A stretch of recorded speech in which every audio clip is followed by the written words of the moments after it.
तथागत भगवान बुद्ध आणि बाबासाहेब आंबेडकरांच्याबद्दल आहे. ते आजच्या कार्यक्रमामधून दिसतं. बंधूंनो, आपण अशा काळातून चाललेले आहोत. महाराष्ट्रामध्ये ते मराठा आरक्षणाचं सगळं राजकीय तुफान सुरू झालेलं आहे. बरेचसे जीव घेणे प्रश्न त्याच्यामुळे लोकांचे मागे पडलेले आहेत.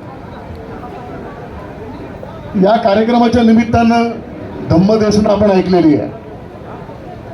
मला तुम्हाला काही गोष्टी स्पष्टपणे सांगायच्या.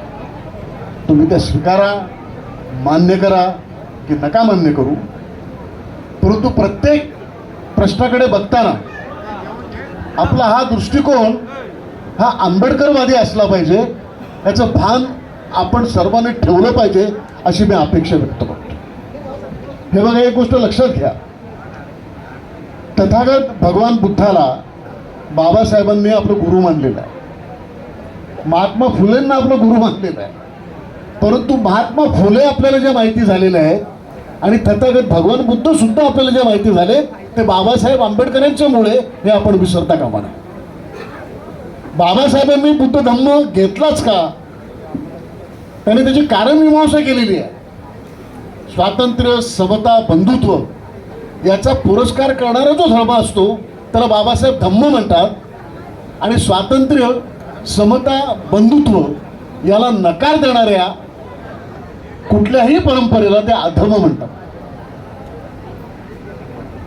दुसरं एक अत्यंत महत्वाचं कारण आहे की बाबासाहेबांनी जो बुद्ध धम्म, बौद्ध धम्म आपल्याला दिला, या देशामध्ये बौद्ध धम्माचं पुनरुज्जीवन केलं, ज्याला आपण धम्मचक्र प्रवर्तन बोलतो. त्याचं सर्वात महत्वाचं कारण असं आहे की बौद्ध धर्मामध्ये इतर सर्व धर्म जे आहेत त्याच्यामध्ये ईश्वर आहे. ईश्वर आहे. त्या धर्मांचा पायाच ईश्वरावर अवलंबून आहे, ईश्वरावर उभा केलेला आहे. दुसरं, ते धर्म आत्मा मानतात. तिसरी गोष्ट, ते धर्म पुनर्जन्म मानतात. या सर्व बाबींना बाबासाहेबांनी, तथागत भगवान बुद्धांनी नकार दिलेला आहे. जो विचार विज्ञानाशी सुसंगत नसतो, विज्ञानाच्या कसोटीवर टिकत असतो, तो विचार तथागत बुद्ध हे कधीही स्वीकारत नाहीत, मान्य करत नाहीत.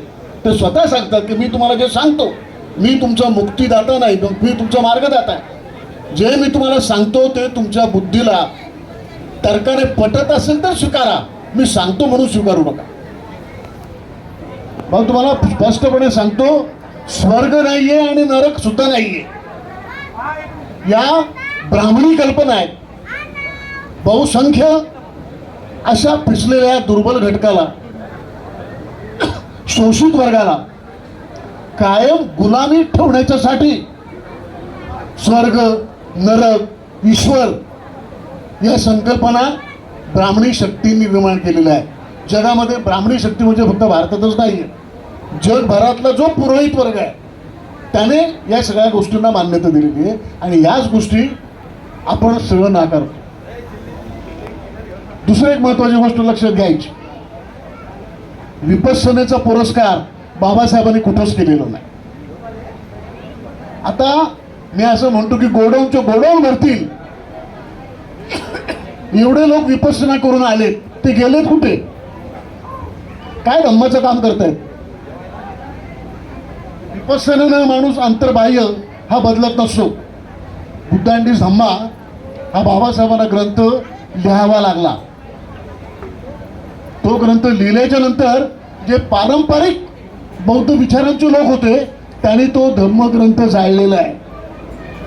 बाबासाहेब ज्या दृष्टीनं बुद्धाकडे बघतात त्याला आपण नवयान म्हणतो.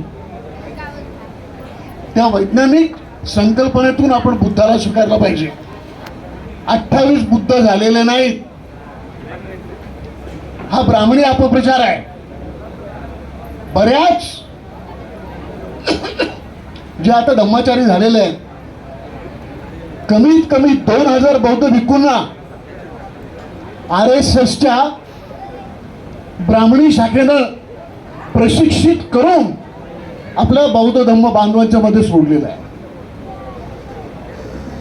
जो कोणी बाबासाहेबांच्या विचारांच्या विरोधात बोलतो, विज्ञानाच्या विरोधात बोलतो, पुनर्जन्माची मांडणी करतो, देवांची मांडणी करतो, ईश्वरांची मांडणी करतो, तो RSSने सोडलेला भिक्खू आहे हे समजून घ्यायचं.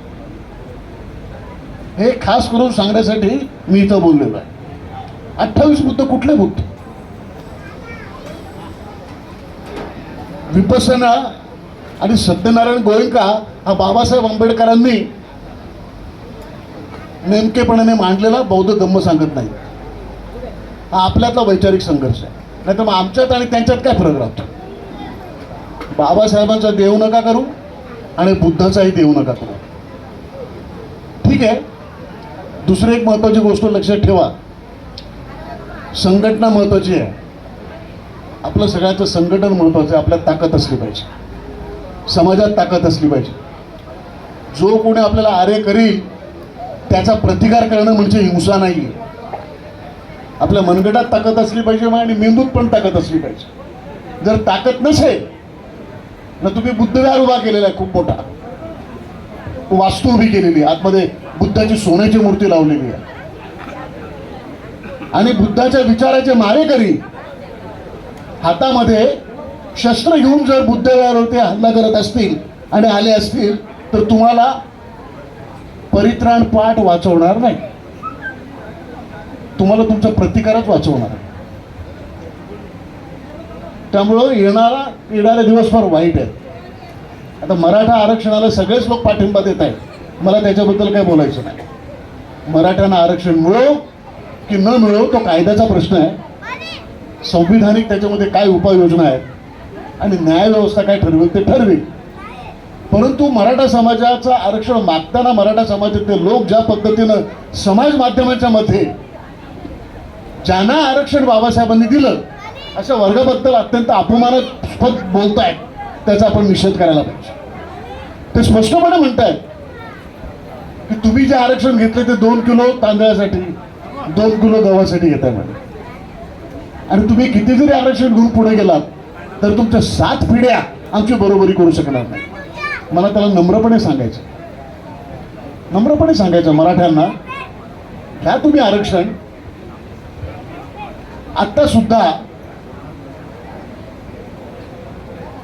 जी माहिती उपलब्ध आहे, जी अत्यंत शास्त्रशुद्ध सुद्धा माहिती आहे, नोकऱ्यांच्या मध्ये लोकसंख्येच्या प्रमाणात सर्वात जास्त नोकऱ्या मराठ्यांना आहे. सर्व शासकीय विभागांच्या मध्ये 132 आमदार आहेत. आमचा एक आमदार निवडून येत नाही. आमचा एखादा आमदार निवडून यायचा असेल तर त्याला प्रस्थापित समाज व्यवस्थेच्या पाया पडायला लागतं, की त्याचं गुलाम व्हायला लागतं. शैक्षणिक संस्थांच्या मध्ये मराठ्यांच्या महाराष्ट्रातल्या जेवढ्या शैक्षणिक संस्था आहेत त्यातल्या 72% संस्था मराठ्यांच्या मालकीच्या आहेत. माझं काय म्हणणं आहे, महाराष्ट्रातली 80% जमीन ही मराठ्यांच्या मालकीची आहे. तरी ते म्हणतात आरक्षण पाहिजे, घ्या. पण घेताना आमचा अपमान करायचा तुम्हाला कुठला अधिकार नाही. कारण आम्ही तुम्हाला सांगतो, तुम्ही अजूनही 12व्या 14व्या 16व्या शतकामध्ये आहात. तुमचा मेंदू तिथे आहे. तुमची बौद्धिक सुधारणा नाही झाली, मानसिक सुधारणा नाही झाली. तुम्ही अजूनही दुसऱ्याला आपल्या बरोबरीचे समजत नाही. तुम्ही स्वतःला अजूनही राजे समजता, अजूनही राजांचे वंश समजता, छत्रपती समजता. आरक्षण पाहिजे म्हणून तुम्ही आता स्वतःला कुणबी म्हणायला लागता. सकाळी उठल्यानंतर तुम्ही कुणबी असता, दुपारी तुम्ही मराठी असता आणि रात्री तुम्ही छत्रपती असता टाकल्यावर. आणि तुम्ही आम्हाला शिकवताय. तुम्हाला आम्ही म्हणतो, तुम्ही म्हणताय की तुमच्या 7 पिढ्या आमच्या बरोबर येऊ शकत नाही. आम्ही तुम्हाला सांगतो की तुमची पहिलीच पिढी आमच्या बरोबर आली पाहिजे आणि तिने बटाणी बाबासाहेब आंबेडकरांना स्वीकारलं पाहिजे, तरच तुमच्यामध्ये बौद्धिक बदल होईल. आणखी एक महत्वाची गोष्ट सांगायची, आत्ताची सत्ता आहे या मोदीची, ही ब्राह्मणी सत्ता आहे. ब्राह्मणांची सत्ता आहे आणि मोदी नुसता चेहरा आहे, मुखवटा आहे. आता मोदीच्या बरोबर जे जे गेलेलं आहे कोण कोण गेले तुम्ही सांगायची गरज नाही. हे सगळे गुलाम आहेत. ते आंबेडकरवादी असू शकत नाही, पण या वेळेला काही करून मोदीची सत्ता गेली पाहिजे, तो हरला पाहिजे अशा पद्धतीनं आपल्या मतांचं विभाजन होणार नाही याची काळजी प्रत्येक आंबेडकरवाद्याने घेतली पाहिजे. हे सांगण्यासाठी मी मुद्दा म्हणून आलेलो आहे. तुम्ही म्हणाल की आईच्या कार्यक्रमात आला तर मी राजकीय दृष्ट्या बोललो, धम्माबद्दल बोललो. मी तुम्हाला कळकळीने सांगतो, आपला धम्म हा नवयान आहे. दलाई लामाचा बौद्ध धम्म हा आपला नाही. तथागत बुद्ध पुनर्जन्माला मानत नाहीत, अवताराला मानत नाहीत. आणि दलाई लामा स्वतःला बुद्धाचा अवतार म्हणतो. एक गोष्ट लक्षात घ्या, बाबासाहेबांनी बरंचसं हिडकस काढून जो खरा खुरा हीन यांनी बौद्ध धम्म आपल्याला दिलाय, त्याला बाबासाहेब त्याला नवयान म्हणतात. तो धम्म भूटानमध्ये नाही, तो धम्म तिबेटमध्ये नाही, तो धम्म चीनमध्ये नाहीये, जपानमध्ये नाहीये, कोरियामध्ये नाहीये, कंबोडियात नाहीये, कांपुचियात नाहीये, व्हिएतनाममध्ये नाही. हा बाबासाहेब आंबेडकरांनी शास्त्रोक्त पद्धतीनं तथागत भगवान बुद्धाचे जे अत्यंत मानवतेला मुक्त करणारे असे जे वैज्ञानिक विचार आहेत ते बाबासाहेबांनी आपल्यासमोर मांडले. आणि बाबासाहेबांसारखा महापंडित प्रचंड मोठ्या विद्वानानं तो धम्म स्वीकारलेला आहे आणि आम्हाला अभिमान आहे की आम्ही बाबासाहेबांचे अनुयायी आहोत. दुसरं कोणीही काही जरी सांगितलं, पुनर्जन्म सांगितला. आता बरेचसे मी बौद्ध भिक्खू बघतो. एक गोष्ट तुम्हाला फार स्पष्टपणे सांगतो, तुम्हाला वाईट वाटलं तर माझा नाही राजा, पण माझे शब्द मला मागे घेता येणार नाही. बाबासाहेबांनी काय सांगितलं ते सांगतो. बाबासाहेबांनी बौद्ध भिक्खूंना पिवळं संकट म्हटलं. कशासाठी? जर जो बौद्ध भिक्खू पुनर्जन्म सांगत असेल, अवतारवाद सांगत असेल, स्वर्ग आणि नरक सांगत असेल, तो बौद्ध असू शकत नाही. याची खुडगाड बांधा. माझं तुम्ही ऐकलं शांतपणे, बरं वाटलं मला. आणि मी तुम्हाला त्या बाबतीमध्ये तुमच्या कायमचं उपकृत राहील. रमेशजींच्या मातोश्रींच्या स्मृतीला अभिवादन करतो. इथेच थांबतो. जय